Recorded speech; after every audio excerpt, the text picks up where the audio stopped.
Okay, so hi guys, we are at dynamic programming series and at day 3 we are discussing the problem ORAC and models. So let's see what the problem is. You are given n models in the shop numbered from 1 to n with sizes s1 till sn. An arrangement is good if some index j is divisible by I and sj is greater than si. Okay, so it is important to note that an arrangement with one model is also considered as good.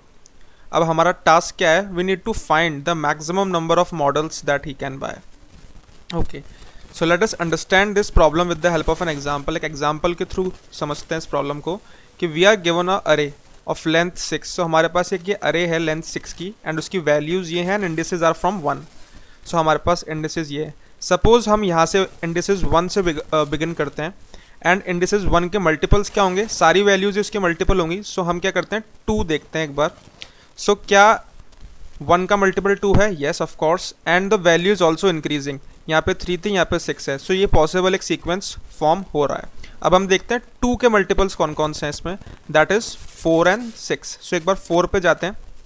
Okay, सो जब हम 4 पे गए तो हमने देखा कि यहाँ पे जो सीक्वेंस फॉर्म हो रहा है 3 to 6, 6 to 7, that is increasing and the value is also a multiple of previous value. That is 1 का मल्टीपल जो है वो 2 है एंड 2 का मल्टीपल जो है वो 4 है. So it is a possible sequence of length 3. Okay, but next multiple of 4 is not available. So इसके बाद कोई मल्टीपल जैसे जो नेक्स्ट मल्टीपल है 4 का that is 8 and 8 is not available in this array. So हम इसके आगे नहीं जा सकते. Okay, so this is a combination and the values are also increasing. Okay, next हम देखते हैं 6 पे. 6 एक 2 का मल्टीपल है एंड जो वैल्यूज़ हैं that are 3, 6 and 7 in this particular case which is also increasing. So ये भी एक लेंथ 3 का एक अनदर पॉसिबल सीक्वेंस है. अब हम देखते हैं 3 पे. सो 1 का मल्टीपल है 3 एंड 3 का मल्टीपल है 6. सो यहाँ पे जो वैल्यूज थी that is 377, but this value is not an increasing value from this because ये इसके इक्वल है और हमें क्या चाहिए, स्ट्रिक्टली इंक्रीजिंग वैल्यूज चाहिए. सो ये जो है सीक्वेंस में काउंट नहीं करेगा. तो सीक्वेंस क्या होगा, यहीं तक का सीक्वेंस होगा दैट इज ऑफ लेंथ 2. अब 4 का एग्जांपल देखिए. 4 का नेक्स्ट मल्टीपल जो है 8 वो एग्जिस्ट नहीं करता है. सो ये पॉसिबल सीक्वेंस जो होगा यहाँ तक का ही होगा एंड इंक्रीजिंग वैल्यूज जो हैं वो 3 एंड 7 है. So that it will be of length 2. Similar case of 5 and 6. सो हमें क्या करना है, मैक्सिमम लेंथ का एक सीक्वेंस पता करना है कि कौन सा सीक्वेंस जिसकी लेंथ जो है वो मैक्सिमम होगी. सो उसकी लेंथ क्या थी, 3, जो हमने फाइंड करे थे. 2 सीक्वेंसेस आए थे हमारे पास लेंथ 3 के जो गुड सीक्वेंसेस थे. सो दिस इज द प्रॉब्लम. अब हमें देखते हैं इस प्रॉब्लम को सॉल्व कैसे कर सकते हैं हम. So how can we form the solution for this particular problem. So can we do sorting in this type of problem. क्या हम सॉर्टिंग यूज़ कर सकते हैं? उसका आंसर क्या होना चाहिए, no, we can not use sorting in this particular case. Why? Because the reason is we can not change the relative position of the models. Because जो मॉडल्स की रिलेटिव पोजिशन है, बिकॉज जिस indices पे वो हैं, हमें indices भी order में चाहिए एंड हमें मॉडल्स की हाइट भी उस पर्टिकुलर ऑर्डर में चाहिए. सो हम उनकी जो रिलेटिव पोजिशंस हैं वो चेंज नहीं कर सकते हैं. So that is why we can not apply sorting in this particular case. So अब हम क्या सोच सकते हैं इस पर्टिकुलर केस में कि अब हम सॉर्टिंग भी यूज़ नहीं कर सकते. So what we can do, क्या हम एक पर्टिकुलर इंडेक्स के फैक्टर्स निकाल सकते हैं? Okay, so what we can do is we can find the factors of a particular index. तो we are one step closer towards the problem कि हाँ, अगर हम एक पर्टिकुलर इंडेक्स के फैक्टर्स निकाल लें तो उससे कुछ हमें बेनिफिट हो सकता है. सो लेट अस अंडरस्टैंड कि हम फैक्टर्स कैसे निकाल सकते हैं. I will give a brief introduction कि हम फैक्टर्स कैसे निकाल सकते हैं for those who don't know. And if you want then you can comment in the comment section कि अगर आपको एक सेपरेट वीडियो चाहिए फैक्टर्स के ऊपर. सो एक बार समझ सकते हैं कि कैसे निकाल सकते हैं हम फैक्टर्स. कि लेट अस सपोज हमें 6 के फैक्टर्स फाइंड करने हैं, तो हम क्या करेंगे, रूट 6 तक इटरेट करेंगे. ठीक है, तो रूट 6 की वैल्यू कहाँ तक जाएगी हमारे पास, 2 तक. सो हम क्या करेंगे, रूट 6 तक इटरेट करेंगे and we will check if the particular value is divisible by n. अगर वो n से डिविजिबल है और n divide by value equals to particular value है तो सिर्फ वैल्यू ही उसका फैक्टर होगा. अदरवाइज वो क्या होगा, वैल्यू और n by value both factors होंगे. इसको एक एग्जांपल के थ्रू समझते हैं कि जो अंडर रूट 6 की वैल्यू है वो नियरली इक्वल टू 2 होगी, 2 पॉइंट समथिंग होगी, बट वी विल टेक 2. सो हम क्या करेंगे, 1 और 2 को इटरेट करेंगे. अब क्या 1 डिविजिबल है 6 से? Yes 1 is divisible by 6, so इसके फैक्टर्स क्या क्या निकलेंगे, that is 1 itself and 6 by 1 that is 6। क्या 2 डिविजिबल है 6 से, यस 2 इज डिविजिबल, सो इसके फैक्टर्स क्या निकलेंगे 2 itself and 6 by 2 that is 2, 3। So total factors कितने निकल गए 6 के, दैट इज 1 2 3 6। अब हम चल कितनी बार रहे हैं रूप में, रूट एन टाइम्स, तो इसकी टाइम कॉम्प्लेक्सिटी क्या होगी, दैट इज रूट एन।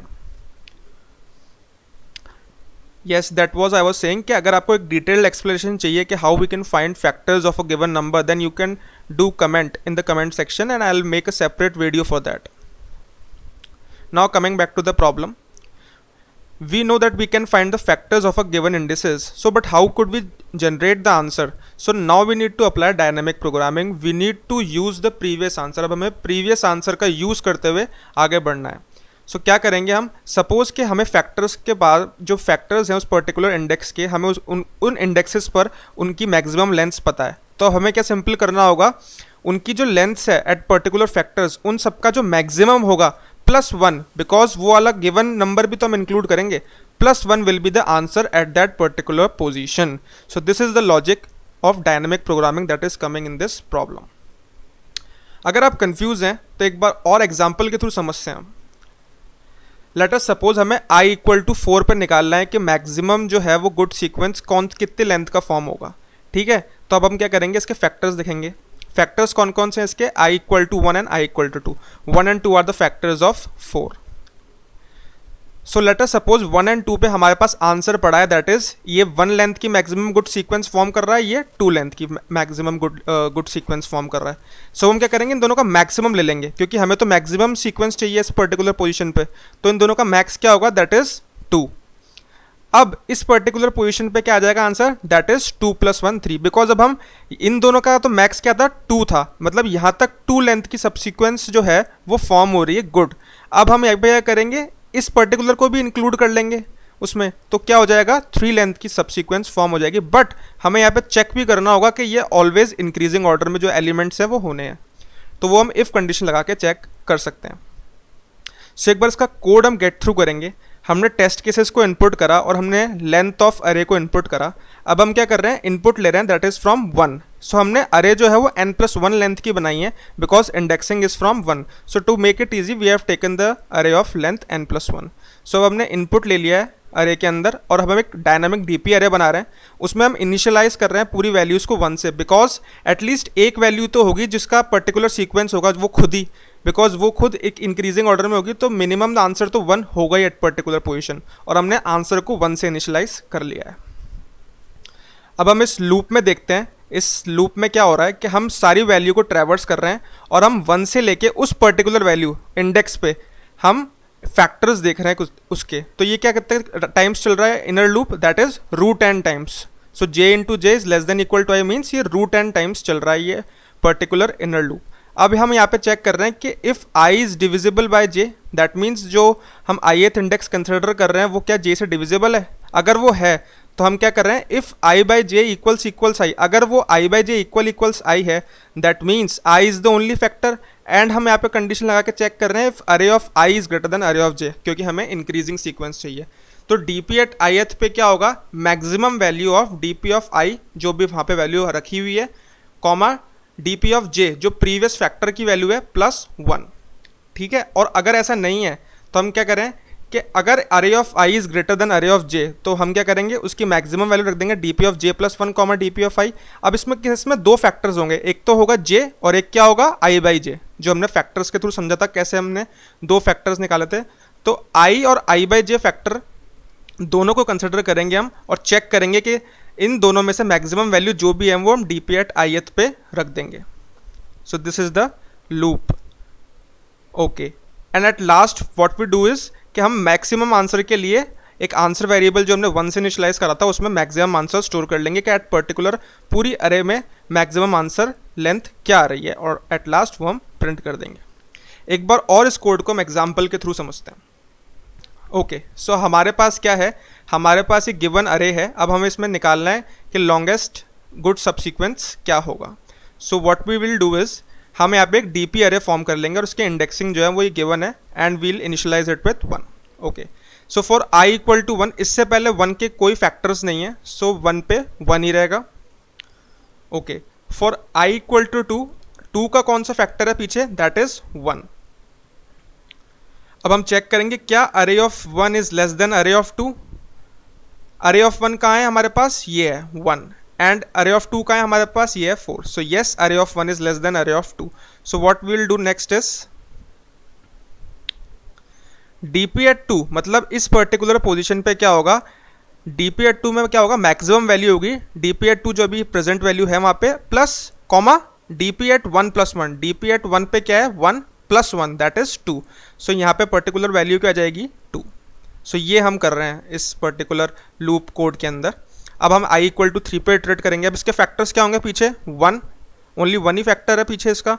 सो हम क्या करेंगे, मैक्स वैल्यू लेंगे dp एट 3 पे, क्या मैक्स वैल्यू होगी, जो इसकी वैल्यू है वो, प्लस जो इसकी कॉमा जो इसकी वैल्यू है वो, so plus 1। So that is 2 comma 1 that is 2। So dp at 3 पे हमारी वैल्यू क्या हो जाएगी, 2। अब 4 पे समझते हैं एक बार कि हमने क्या देखा कि 4 के फैक्टर्स कौन कौन से होंगे पहले, that is 1 and 2। So 1 and 2 are the factors of 4। अब हम चेक करेंगे कि 1 एंड 2 पे क्या इंक्रीजिंग वैल्यूज आ रही हैं 4 के साथ। तो 4 पे पर्टिकुलर वैल्यू क्या है, 3, एंड 1 पे वैल्यू क्या है, 1। सो ये तो इंक्रीजिंग है ऑब्वियसली। बट अगर यहाँ पे 3 है और सेकंड पे वैल्यू क्या है, 4, सो ये एक डिक्रीजिंग वैल्यू हो गई। तो ये हम सेकंड वाला फैक्टर को कंसिडर नहीं करेंगे, ओनली फर्स्ट फैक्टर को कंसिडर करेंगे। तो यहाँ पे इंक्रीजिंग वैल्यू मिली।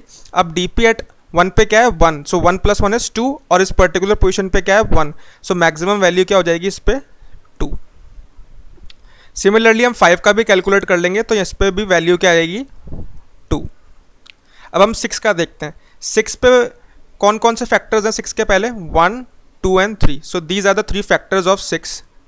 अब हम क्या करेंगे, only array at 1 and array at 3 consider करेंगे, हम अरे एट 2 कंसिडर नहीं करेंगे, बिकॉज अरे एट 6 पे वैल्यू क्या है, 4, एंड अरे ऑफ 2 पे वैल्यू क्या है, 4। तो ये इंक्रीजिंग नहीं हुई, ये इक्वल वैल्यूज हुई। सो हम क्या करेंगे, सिर्फ अरे एट 1 और अरे एट 3 की वैल्यू कंसिडर करेंगे, एंड उसका मैक्सिमम निकालेंगे कि अभी इस पे क्या वैल्यू है, 1। अरे एट 1 पे वैल्यू क्या है, 1, एंड अरे एट 3 पे वैल्यू क्या है, 2। So 1 plus 1 is 2, 2 plus 1 is 3, and this is 1। So maximum value क्या आ जाएगी तीनों की, दैट इज 3। सो अरे एट dp एट 6 पे वैल्यू क्या आ जाएगी, 3। सिमिलरली हम i इक्वल टू 7 के लिए भी निकालेंगे, and since 1 is the only factor, so यहाँ पे भी क्या वैल्यू आ जाएगी, that is 2। So maximum length हमें गुड सीक्वेंस की कहाँ पे मिल रही है, that is at index 6 and the value is 3। So हम 3 को आउटपुट कर देंगे। सो ये पर्टिकुलर प्रॉब्लम थी डायनामिक प्रोग्रामिंग की, जो अभी रिसेंटली कॉन्टेस्ट में आई थी of Codeforces. So the concepts that we have learned today in this particular series is decision making in dynamic programming. That is कि हम डिसीजंस कैसे लेते हैं, मैक्सिमम सेलेक्ट करते हैं, उसमें से प्रीवियस वैल्यू में से हमें क्या चाहिए वो सेलेक्ट करते हैं। So one concept that we learn today is decision making. Second is using of previously stored results to calculate the optimal present result, कि हम प्रीवियस जो स्टोर्ड रिजल्ट्स हैं उससे हम ऑप्टिमल प्रेजेंट रिजल्ट कैसे कैलकुलेट करते हैं। So if you have any doubts, what you can do is you can comment it, or you can give your doubts at the email that we have provided in the description, or you can contact us through the links that we have provided in the description. So please do like, share and subscribe our channel. Thank you.